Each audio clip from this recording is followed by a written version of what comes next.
Presented by Unique Films. Bombay Digital Recording Studio. DJ Shubham, Sumerpur गोरे गोरे गोरे की रे गोरे गोरे गोरे की रे गोरे गोरे गोरे की रे गोरे गोरे गोरे की रे नाच होते ऐसे बाड़े पूर्वे का चौकी रे गोरे गोरे गोरे की रे गोरे गोरे गोरे की रे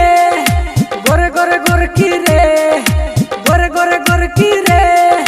नाच होते ऐसे बाड़े पूर्वे का चौकी रे गोरे गोरे गोरे की रे गोरे गोरे गोरे की रे गोरे गोरे गोरे की रे गोरे गोरे गोरे की रे नाच होते ऐसे बाड़े पूर्वे का चौकी रे Presented by Unique Films. DJ Shubham, Sumerpur ओठो में लाली लगा के रे छौड़ी लागत बड़े बवाली मारे हिलोरा दुनू रे छौड़ी कनवा के तोरा रे बाली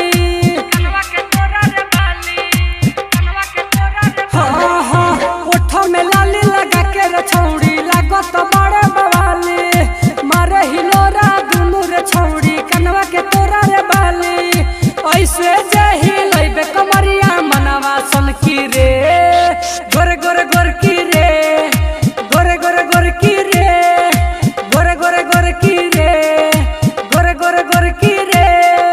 नाच होते ऐसे बाड़े पूर्वे का चौकी रे पूर्वे का चौकी रे DJ Shubham, Sumerpur writer Guddu golden नौ जवाला होला न